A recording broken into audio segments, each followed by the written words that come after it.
What's up, YouTube? It's Cat Sports again. This is a sports channel, so let's talk some sports. As always, before I get started, let me give a shout out to the JBT community. Just boxing talk, y'all. We're a group of people that just love to talk boxing, and we're always looking for others to join us. You don't have to have a channel, podcast, anything like that, but there is one requirement, and that requirement is you have to love talking boxing. Thomas Morris, what's up, my friend? Yeah, I'm gonna do a little quick cook from 3 to 4 today. Had some things going on, rushing around. Thanksgiving. How are you? Okay. First, what I want to do, I made up a woman's pound for pound list just to have a little fun. So I'm going to start out with that. Here it is. Number one, of course, I don't even have to say number one.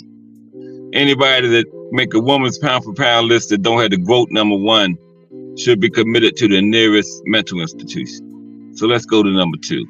Okay. Don't have to say number one. Number two, Amanda Serrano. Okay. Number three, Chantel Cameron. This is the Cat Sports pound for pound list, women's.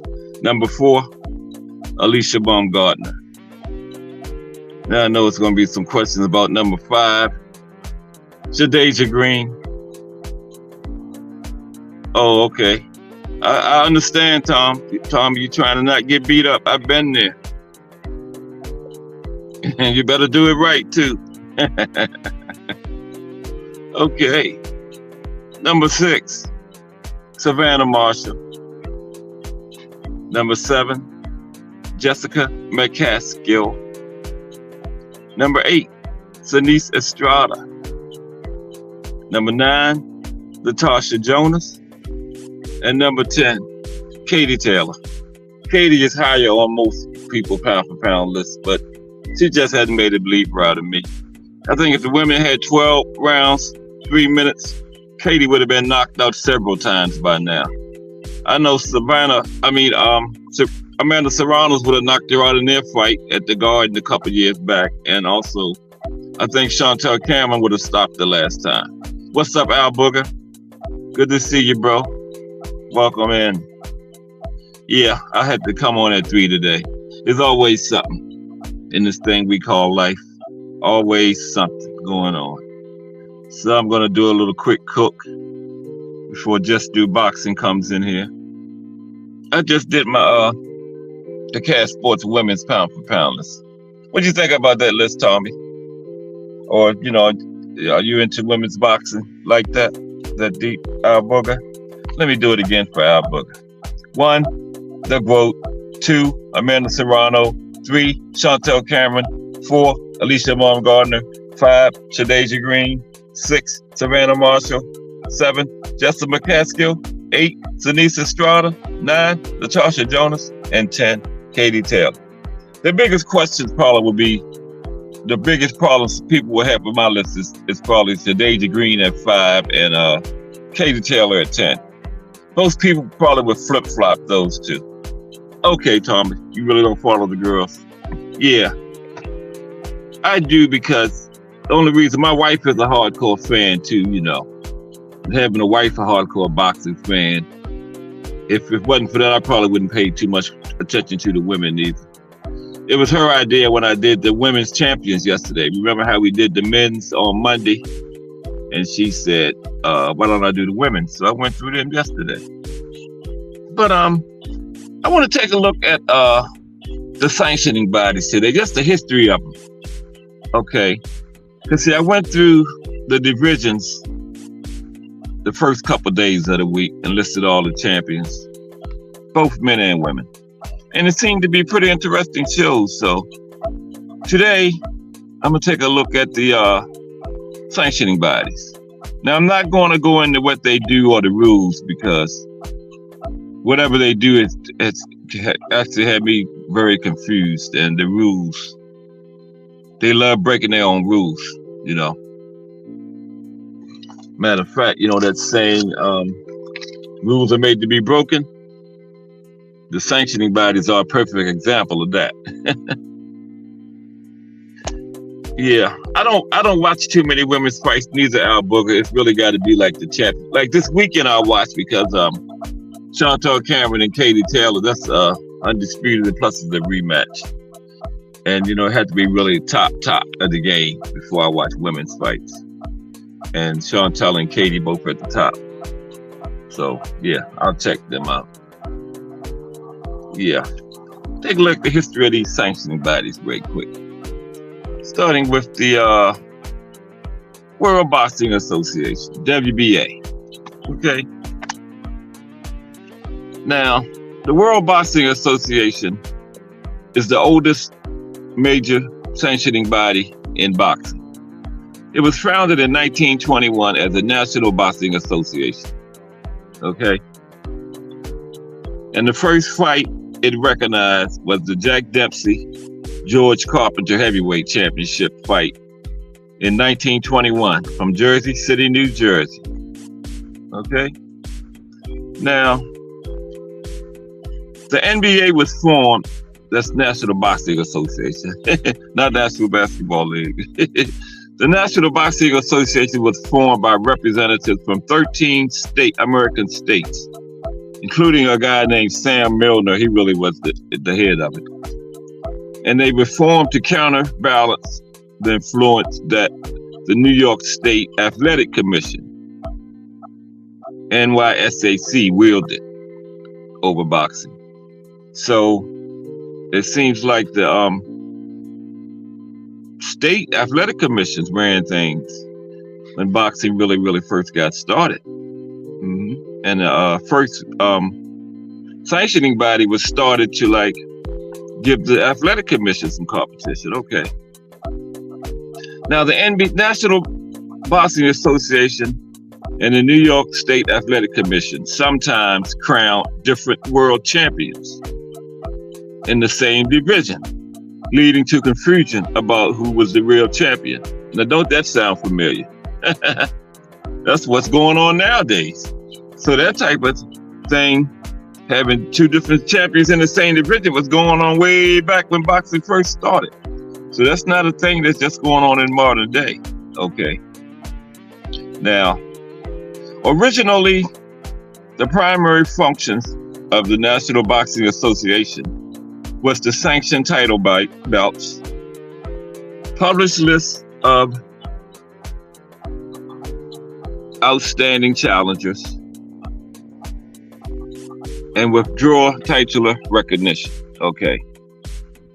Now, in the beginning, the National Boxing Association did not impose its will on championship fights. Okay, like now, where they pick the judges, the referee. The state athletic commissions must have did that type of thing back then. Bruce Gas, what's up, bro? Just taking a look at these sanctioning bodies, little history lesson, that's all. Now, the first sanctioning body was the WBA, but it was called the National Boxing Association when it was first formed in 1921. And the first fight it sanctioned was Jack Dempsey and George Carpenter. Okay. Now, let me get back up here where I was at. Okay. Now, in the beginning, they did not impose their will on championship fights. You know, they didn't pick the referees or the judges or anything. I guess the state athletic commissions did that in the beginning. And check this out. It did not collect sanctioning fees. Okay. And what's up, buddy? How you doing? Just taking a look at the sanctioning bodies. I just came on. Do a quick hour today. Had some things to do. Okay. Now, I lost my back. The NBA officially became the WBA on August 23rd, 1962. Okay.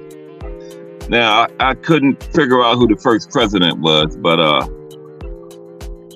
Gilberto Mendoza was the president of the WBA from 1982 up until his death in 2016, after which his son, Gilberto Mendoza Jr., took over as president, and he is still currently the president of that organization.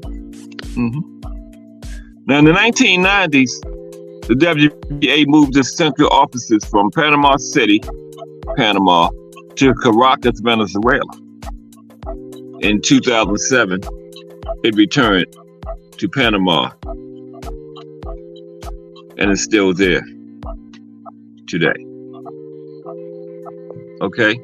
Now, the WBA has had its share of corruption scandals over the years. In 1981, a boxing judge accused the organization of influencing judges to give their champions more favorable scores. See that? See that, Ed? That's what you always talk about. You got to look at those judges. God bless George Carpenter. That man started his career at flyweight. Wow. And he was actually in a heavyweight fight against Jack Dempsey. That was the first fight that well, it was the NBA then, actually sanctioned. Jack Dempsey and George Carpenter. I did not know he started at what did you say, lightweight, Ed? Wow. Flyweight. That is a lot of divisions from flyweight to heavyweight. Let me see if I read that right. It said, yeah, heavyweight fight between Jack Dempsey and George Carpenter. You talking about the same George Carpenter, Ed? From flyweight to heavyweight? Dre Finest, what's up? Everything's good. Came on a little late today. And then I'm just taking a quick look at the sanctioning bodies, the history of them. But I just can't believe what Ant just told me. The first fight sanctioned by the NBA was Jack Dempsey and George Carpenter. And Ant telling me that George Carpenter started his career at flyweight. So this man went from flyweight to heavyweight over the course of his career. Ooh. That's from the bottom to the top almost. Okay. I'm going to put the link in a few minutes. Okay. Now, yeah. We had a judge accused the WBA in 1981 of influencing judges to give their champions more favorable scores. Then the same judge claimed he actually received bribes from the organization. He was paid to influence fights. Well, that's nothing new. We always knew that. He's just telling on himself, that's all. And things got even more scandalous when top-ranked promoter Bob Arum, the Bob father, Bob claimed he had to pay the WBA referees to get more favorable outcomes for his fighters. Now, why is Bob telling that story? He's just proving how corrupt he is. We know the sanctioning body is corrupt. You just proving that you're a part of it, Bob, which we knew anyway. But Bob had to chime in with his 2 cents. Okay. Now that was just a quick look at the WBA. Let's go on to the WBC, which is thought of as the most prestigious of the sanctioning bodies. Now, see, I'm on my phone because I'm out in the street. I'm gonna see if I can put this link in. Give me a minute, gentlemen. What's going on, Dre Finest? Glad you could join me. You used to be with me at night, but I didn't know you didn't know that I had changed to daytime. Yeah, my wife had got on me. You know, I was on other people's channels all day till 11 o'clock at night. I get up in the morning and go to work. I'm on YouTube trying to do my own live. So me and Jay Hardcore came up with 2:30. I mean 10 to 2. Give me a minute, please. Yeah, I'm sitting in the truck. I'm actually outside my wife's job. I just dropped her off. Our son got her car. So let me see. I'm gonna go in there, pick up a few items. She works at a food store. Once I get off of here. How's everybody doing this Thanksgiving Eve? Anybody got any big plans? I'm going to New Jersey, but everybody got to take a dish, so we're to get a few things to prepare our dish that we're taking up there. Spring yard.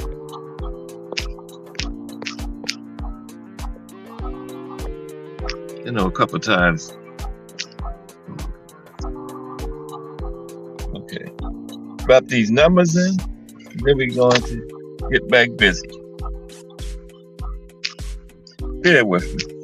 I can't type, but put this link in and talk at the same time. IXH EDU IXH.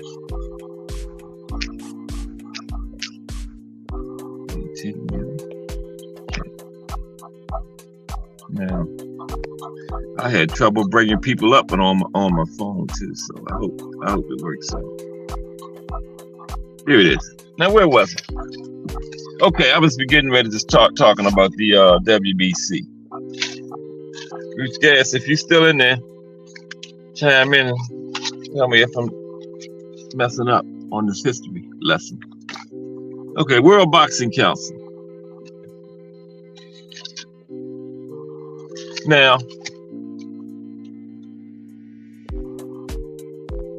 the World Boxing Council, or WBC, is commonly regarded as the most prestigious sanctioning body of the four major bodies.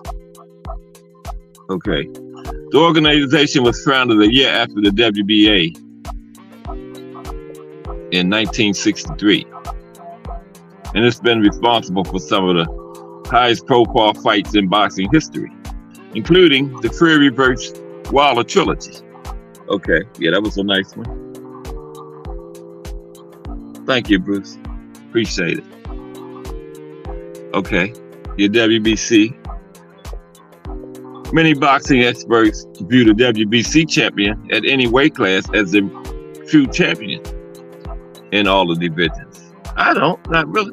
It depends on, you know, who the guy is. To me, yeah. But a lot of experts do look at the WBC champion that way.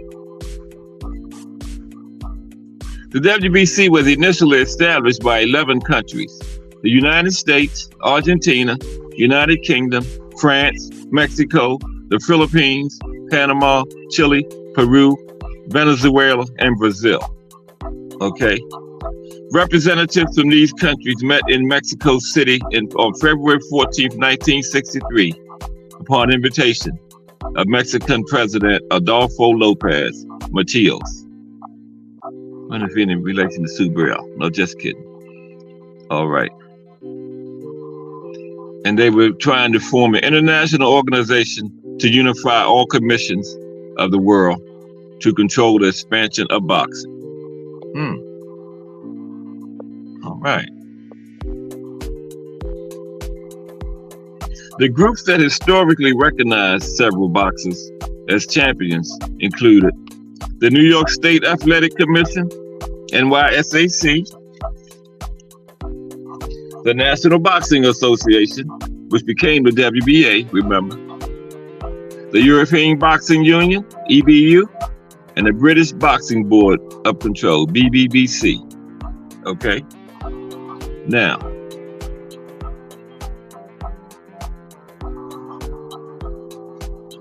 but for the most part, these groups lack the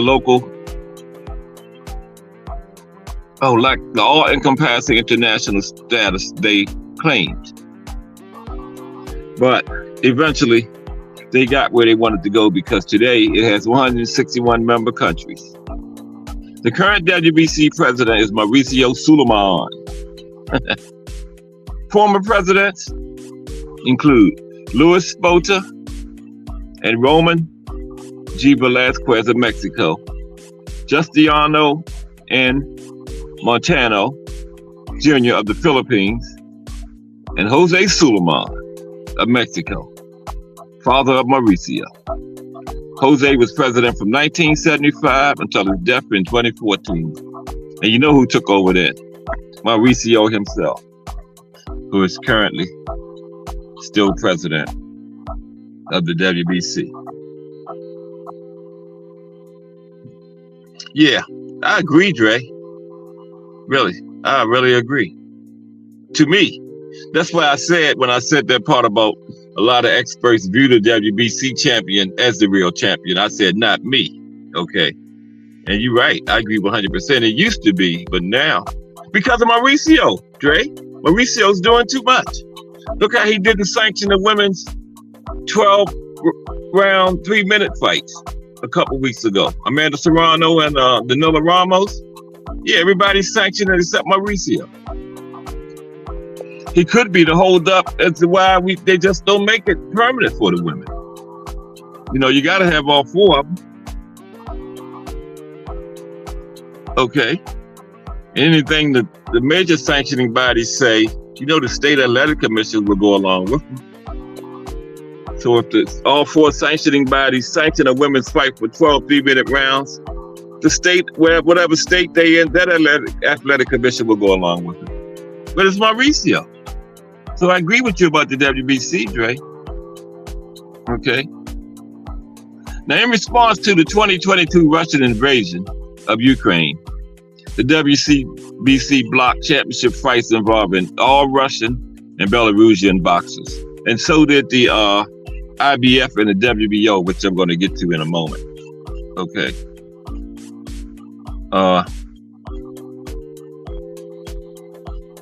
Now, the WBC was the first sanctioning body to reduce boxing matches from 15 to 12 rounds. Okay. Now, this happened in 1983 when a Korean boxer, Kim Duk-koo, went 14 rounds with Ray Boom Boom Mancini, went into a coma and died. I saw that fight.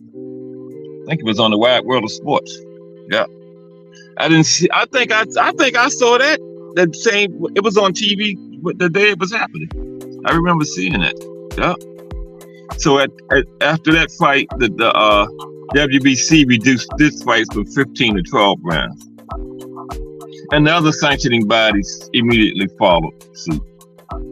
And professional boxing matches have been limited to 12 rounds ever since then. Okay? Now, okay. Some of the big name champions that have held WBC titles include, now check this out, some pretty famous guys. Muhammad Ali, Canelo Alvarez, Roberto Duran, Floyd Money Mayweather, B-Hop, Bernard Hopkins, Hector Macho Camacho, Pac-Man Manny Pacquiao, Eric Morales, the Hitman Thomas Hearns, and Vitaly Klitschko. That's a who's who. Big time boxers over the years. All those guys have held WBC titles over the years. Now the WBC has had its share of controversies too. Okay? Like I remember this. Remember when Roy Jones, okay, he relinquished his belt, WBC belt. Then later he changed his mind, okay? But when he changed his mind, Graciano, I forgot, I can't pronounce his last name. Rocchigiani had already won the belt. He fought for the belt and won it. Okay. After Jones had relinquished it. But here comes the WBC, broke all their own rules and reinstated Roy as champion. Simply because he was the more prominent name. Okay. But check this out. Graciano sued him, and the judge awarded him $30 million. And at that time, that $30 million was more than he had made in all his fights combined. So he probably say, thank you for stripping me, giving it back to Roy.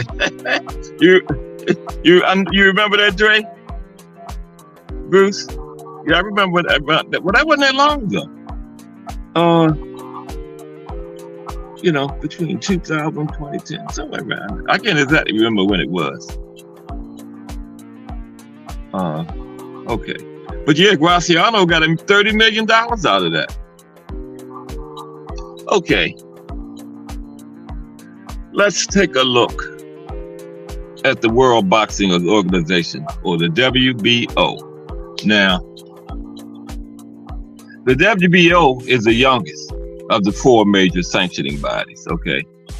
It was founded in 1988. And it wasn't recognized as a significant unit until, a significant organization until 2004. So it went like 16 years before it really became, got on the level of WBC, WBA, the rest of them. But it became legitimate when the WBC gave its stamp of approval to them. Okay. Now the WBO started after a group of Puerto Rican and Dominican businessmen broke out of the WBA's 1988 annual convention in Margarita, Venezuela, over disputes regarding what rules should be applied. Okay. Now, the WBO's first president was Ramon Peña Acevedo of the Dominican Republic. Okay. Soon after its beginning, the WBO was staging world championship fights around the globe. Its first championship fight was for the vacant super middleweight title between, check it out, this was a hell of a fight, Thomas the Hitman Hearns and James Kitchen. Hearns won by decision. Saw that one too. You remember that one, Dre? The Hitman and Kitchen? I never made the connection that it was the first championship fight for the WBO. I did not know that. I knew it was for a championship, but I did not know that. You learn something new every day. Wow. Well, Hearns won that fight by decision, though. Okay. I can't remember. It didn't say what kind of decision it was. Okay. Now, in order to gain respectability, the WBO next elected former light heavyweight champion Jose Torres from Puerto Rico as its president. Okay. Torres remained president until 1996. And that's when Puerto Rican lawyer Francisco Valcarcel became president. Valcarcel has been president ever since, okay? So the president of the WBO is Francisco Valcarcel. And that's the youngest of the 4 sanctioning bodies, okay? Now in the early years, the WBO was more popular in Europe than it was in the US, okay? So they used, back at that time, they started arranging a lot of international boxing matches, okay? Because of its struggle to gain credibility in the United States. Some of their heavyweight champions actually relinquished their WBO belts and went to pursue better options with other sanctioning bodies, okay?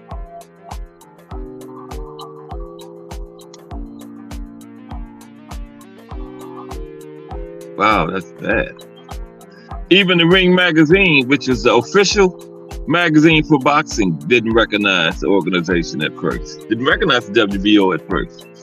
You know, once Ring magazine gave you the stamp, you was legit then. But Ring didn't deal with them at first. Thanks, Tommy. Yeah, I just thought this week would just go through a little history and, a little information week. Okay. Yeah, the Ring didn't recognize the WBO at first, so they had a little struggle, but they was pretty popular in Europe in the old days. Okay. I keep losing my place. Okay, here we go. Now, the WBO did enjoy some success in the lighter divisions in the early years, because they had fighters like Nassim Hamad, They had Johnny Tapia. Remember him, Dre? I know Bruce Gas do. Thanks, Jay. Appreciate you, bro. And they also had Oscar De La Hoya in the early years, fighting over there. And Marco Antonio Barrera. So they had some good names down in the lower division. Up like super middleweight, light heavyweight, heavyweight. The WBO couldn't get the guys to come over and fight for their belts in the early years, you know. And like I said, the WBO also, after the Russian invasion of Ukraine, they blocked fights between involving Russian and Belarusian fighters. Now let's take a look at the IBF, International Boxing Federation. We tell you here this mess about them. They was a mess. But they got it together now, but the IBF used to be a mess, man. That's the second, IBF is the second youngest of the four major sanctioning bodies. It was founded in 1977, okay? Now, it started as a regional sanctioning body. It worked with the United States Boxing Association, the USBA. I remember them. Yeah, they was way back there, USBA, okay. But the IBF eventually gained significant recognition in 1983, okay.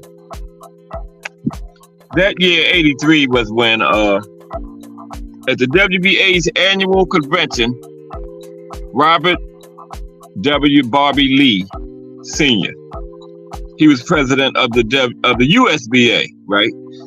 And he lost his bid to become the WBA president, I guess when Gilberto Mendoza became president, okay? So Lee and some other guys decided to form what eventually became the IBF, okay? And it was based in New Jersey, but the main office is still in New Jersey. I think it's in Jersey City, somewhere around there. Now, the IBF's first champion was a guy named Marvin Campbell, who won the belt in the cruiserweight division, okay? Then, in 1984, the IBF gained credibility by recognizing Larry Holmes, Aaron Pryor, Marvin Hagler, and Donna Curry, who already were established champions in other organizations. They recognized those guys as IBF world champions. They must have paid Holmes a lot of money because he actually gave up his WBC belt to accept the IBF title. Money talks. Holmes said, I can win that thing back, you know. Okay. Now, this is where the shit hit the fan. In 1999, the IBF reputation took a massive hit when the founder, Robert W. Lee, was indicted for racketeering and other violations for taking bribes in exchange for high boxer rankings, okay? Now, indicted along with him was his son, Robert Lee Jr., 38, former IBF executive and Virginia boxing commissioner, Donald Williams Brennan, who was 86, he 86 years old, going to jail, and South American IBF representative Francisco Fernandez. Okay. The president, Robert Lee, was convicted and sentenced to prison time and fines. Here comes the Bob father again. In 2000, boxing promoter Bob Arum testified that he was paid $100,000 by IBF president Robert Lee in 1995. No, he paid Robert Lee $100,000 in 1995 to approve the Schultz-George Foreman fight. Now see, why is Bob doing all this stuff? He's just showing how corrupt he is. We already know boxing corrupt. But the Bob father just proving it. We know he's corrupt. He's just proving it. So what do you think we say? He changed all of a sudden? Bob's still out there paying off sanctioning bodies and judges and everybody else, man. Just proof of it.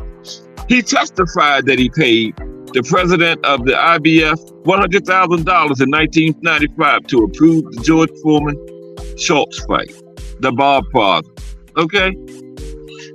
And of course, after the Bob Father came forward, other promoters came forward and admitted to making similar payments to IBF President Lee. Okay?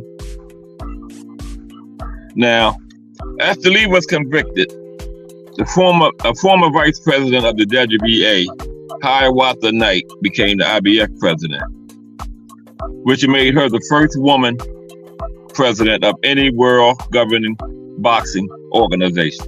Okay? And she did a very good job of cleaning up the IBF and bringing it back to respectability. Okay? And her and a guy named Daryl Peoples became president in 2010.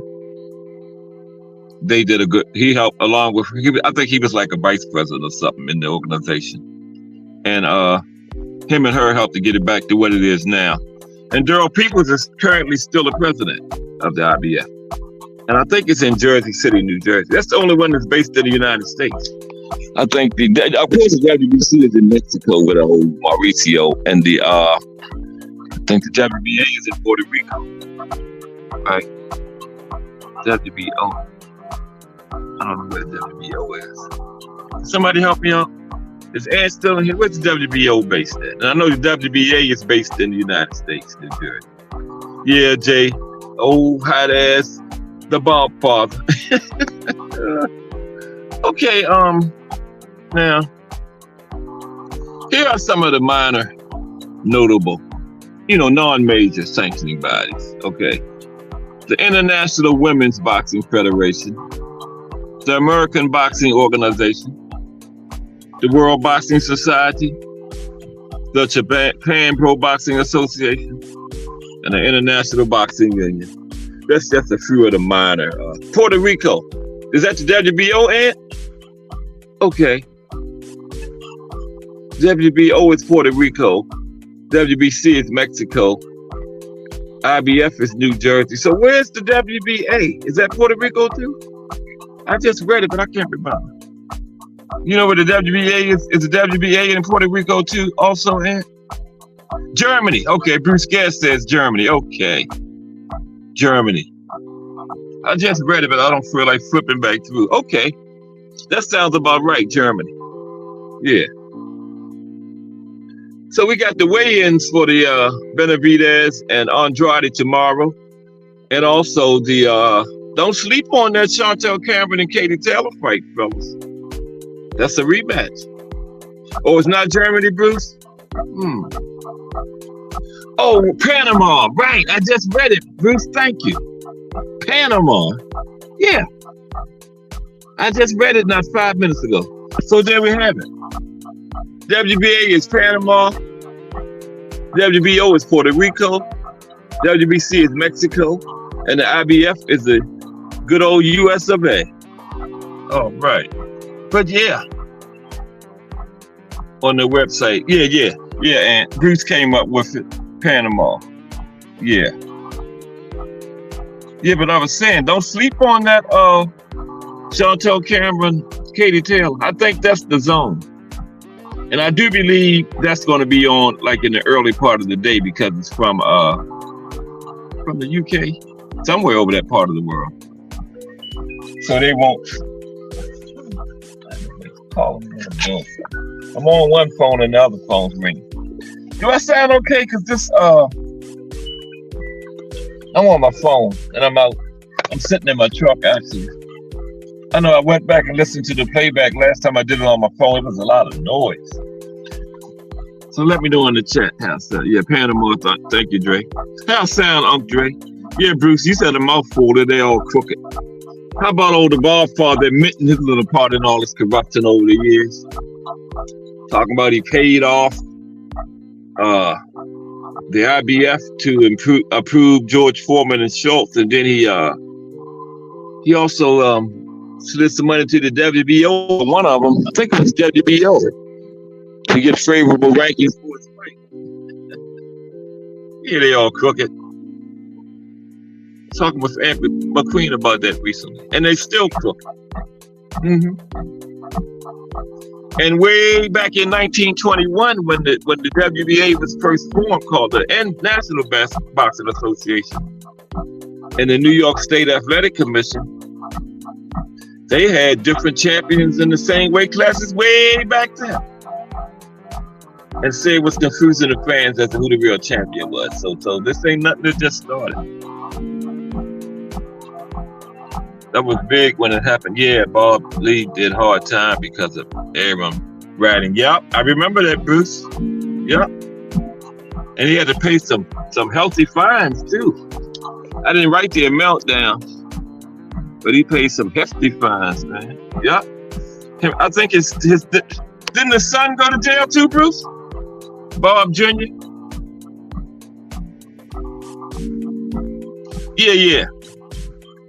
Yeah, Dre. You're right. Chantel gonna get her again. Dre, I think if Chantel had 12 3-minute rounds, she would stop Kate. Yep. But the way I hear it, Mauricio is the one in the way of that. Mauricio Suleiman.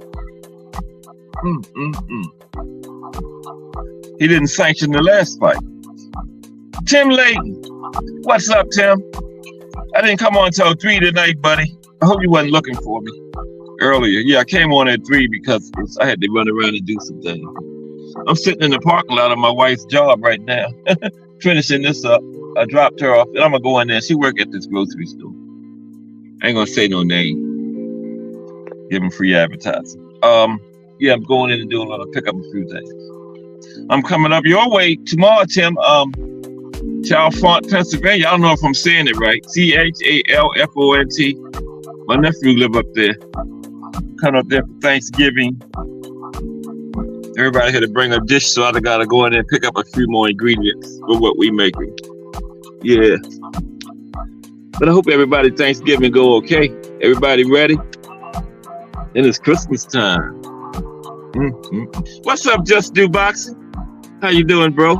I'm just doing a quick one today. I didn't come on till 3. So I'm gonna do a quick hour till you step in there. I got about 15 more minutes. I just went over the history of the sanctioning bodies, Jeff. Just a brief one. Oh, you're a half hour away from there, Tim? Okay. But you live in Jersey, right, Tim? But, yeah. Pennsylvania and Jersey is, right there. I was up there last summer. But he was actually living in Jersey when I went last summer. I can't remember the town. It took about 4 hours. Yeah. Oh, you're not going to be on, Just? Okay. Yeah, I had a busy time too, man. That's why I came on late. Yeah, I'm going to get off at, man, I would stay on, but I got some stuff to do, so I got to roll at 3 too. We traveling tomorrow and everything, Got to get some things together. Yeah. AC. Okay. You live in Atlantic City, Tim? Okay. Oh, you 30 minutes from AC. Now, where I was at, where my nephew lived at last summer, was about an hour from AC. So that wasn't too far from where you at. What's the name of where you live, Tim? Your town or city in Jersey? Because I know Just Do up there, too. Yeah, I'm coming up y'all neck of the woods tomorrow, Just. I was telling Tim, I'm going to Chalfont, Pennsylvania. Visit my sister and my nephew. Yeah. I get to see my great nephew for the first time.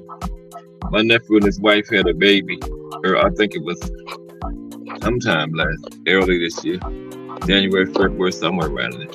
I'm old, I can't remember all these kids' names and ages, but yeah, I see my great nephew for the first time tomorrow. Okay, yeah. But no, I'm not talking to myself. This lady looking in my truck like I'm crazy. See, who's talking in the phone? In my truck for anyway. But okay, I'm back. There's so much going on nowadays. You gotta watch these people when you're out here, man. I hear some gunshots. I'm holiday. I got the key in the ignition. You know how they walking up in stores shooting nowadays and stuff. Yeah, but we got the big weigh-ins tomorrow. Oh, you live in Hamilton, Atlantic County. I'm from Camden County. Okay. Yeah, Dre, I'm glad you came through too, man. Yeah, because you used to catch me late at night. But I just realized the other day when we was on Jay's, you didn't even realize I had changed to the daytime. I had slipped my mind. I thought I had told you, but I'm sorry about that, man. Yeah. Yeah, you probably was wondering where I was at. Because I remember we used to cook late at night. Yeah. Me and you and T Hill had a nice one that one Sunday. We was talking football and everything, man. That was real nice. Yeah. Wow. All that noise, that's a little small car. Fix your muffler. I better leave people alone before y'all hear gunshots over this thing, and then I won't be talking no more. Yeah, man. Yeah, Dre. I agree, though. Chantel will win the rematch. Who do y'all got, Chantel Cameron or Katie Taylor? I got Chantel. I didn't bring my other notebook. It was some nice fights on the undercard, too. I think Ebony Bridges is on there. She got a championship fight. I really like her, Ebony. Yeah, she's down in them smaller weight classes. Hey, Thomas Morris, are you still in here? I needed to ask you something. If you're still in here. It's a nice day out today, though. Nice and sunny. A little cool. It's a lot of traffic on the roads. They say today, Wednesday, the day before Thanksgiving, and the Sunday after Thanksgiving are the two busiest travel days of the year. I can believe it. Hey, Thomas. Now, yesterday when I was going through the women's champions, I was looking at Gabrielle Fundora, you know, the sister of the Towering Inferno. What's his name? You know, Fundora. I can't never remember his first name. Anyway, she fights at 112, but she's 5'9". Isn't that kind of unhealthy or something? Being that tall and the shit, she has some more meat on her bones or something? I mean, wow. Getting all the way down to that. I think she maybe should just go into a higher weight class. But she's got a belt down there, though. Yeah, she's got a belt. What you think about that, Tommy? Oh, yeah. And Tommy, remember the boxing family I was telling you I met in the correctional system in Maryland? Right. Another little twist to that story. Remember I was telling you the next generation, one of them is a professional boxer. He actually got his start in boxing at Upton Gym, the same gym that Tank fought out of. Run by Coach Calvin, Coach Kenny, Coach Squeeze, Senior, Coach Senior, all those guys, man. That's where this guy got his start in boxing at. She probably rehydrates 10 or so pounds. Yeah. But it's got to be hard getting down there, though, because she's got to be 112 when she weighs in, you know?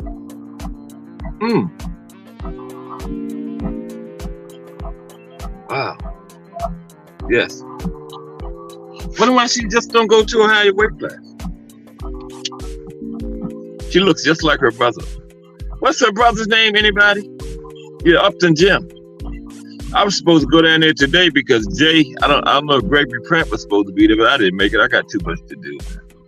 I'm only like 30 minutes drive from there right now, but I got too much to do. Yeah. I could go straight down Liberty Road, almost like a straight shot to Upton Gym. Had to catch him another time. You ever been there, Tommy? It is special. It's in one of the worst parts of the city, but that's by design, you know. Give those kids down there in those neighborhoods something to do, you know. Yeah. That was a well thought up operation when they let Upton Gym, man. Yeah. I've been living in Baltimore my whole life and I never been in Upton Gym. Been past it a million times, never been in it. As much as I love boxing. You would think every hardcore boxing fan in Baltimore City been in Upton Gym, but I haven't.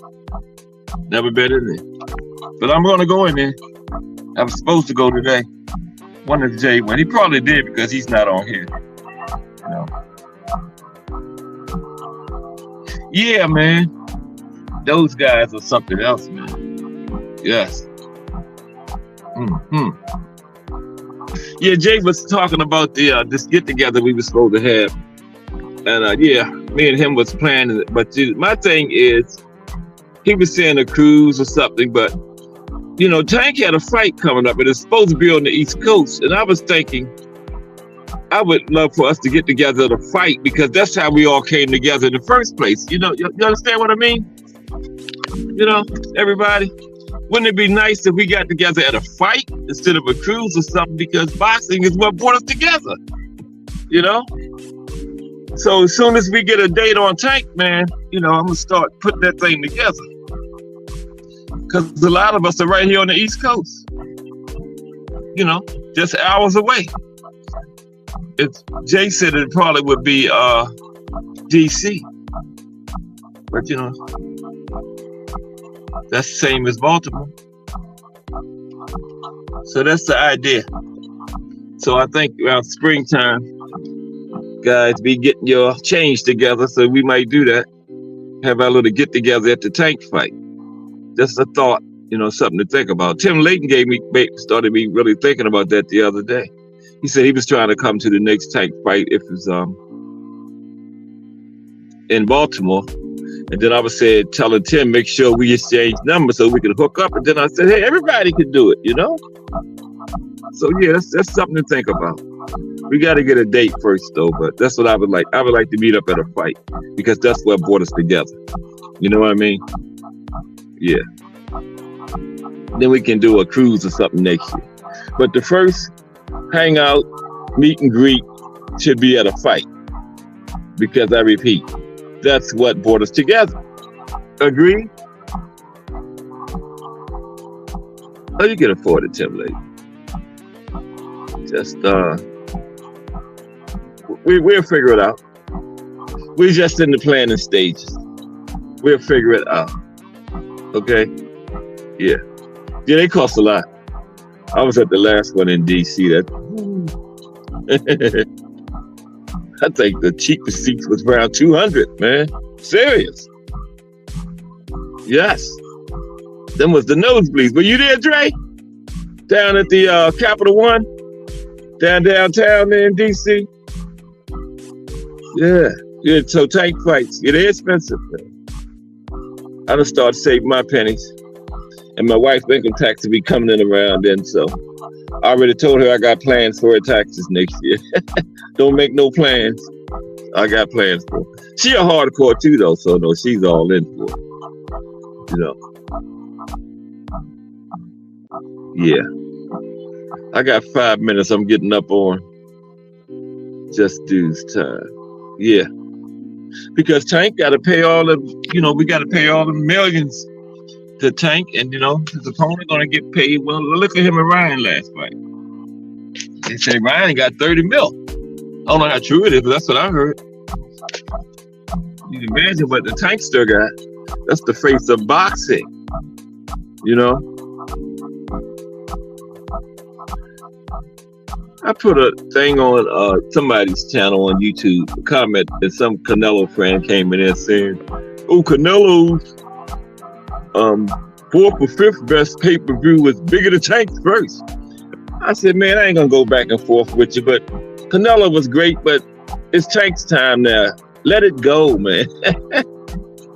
Then he said something else, so I ain't go back and forth with him. I let it go after that, you know. But everybody's time comes to an end. It's just it's Tank's time. Woo, where was you sitting at, Dre? You must have been right there. Damn, I didn't even know you was there, Dre. Man. You must have been sitting right there.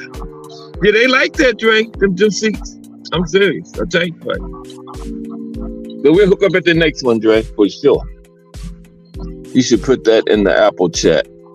Okay, I will, Tommy. I was thinking about that actually earlier today, Tommy. Great minds think alike. But see, I got to use my wife's phone because she got the Apple phone. I'm a cheat. I got the Android, so I can't use mine. But I'm going to do that tonight. Put it in the Apple chat. The hardcore knows the right people to maybe help us. Yes. Yes. Good idea, Tommy. Yeah. We're going to get it together, though. Because once we get a date, we'll still have a few months, you know, a Tank fight date. And we really gonna start going at it hard then once we get that date, you know.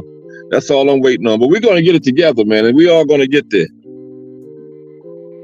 Yeah, I'm sure it's some kind of group plan or something we're gonna come up with.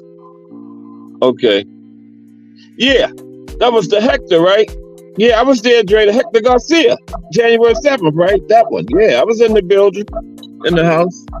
You and your son, I know y'all had a ball. Me, my wife, my daughter, and her friend went. Yeah. Yep. Damn, Dre, I didn't even know you was coming. I wasn't that deep into Jay's chat. That's when I really met you in Jay's, though, Dre. So we wasn't really talking like that at that time. No way. Yeah. Man, but this has been great. I appreciate everybody, man, for coming in and helping me out. I dropped the link, but it really wasn't a lot of time to chop anything up. But we'll try it again tomorrow. Okay. Thomas Morris, Dre Fighters, Tim Layton, Bruce Gass, Attentive Aunt McQueen. I think I've seen Al Booger in here too. Yeah. All my big time supporters. I know if I don't get anybody else, I'm gonna get at least 5 or 6. Yes. Appreciate y'all fellows. And I guess Jay said he might not have a show tonight, so just do not having a show. I'm gonna keep going, but I got things to do. I'm traveling tomorrow. I gotta run in the store now. Then I'm gonna get on home. Appreciate you, gentlemen. We'll do it again tomorrow. Appreciate everybody helping me out on my little small channel. But guess what? You gotta be small before you can be big, right? Alrighty. This is Cass Sports. And I'm outie. Take care, guys.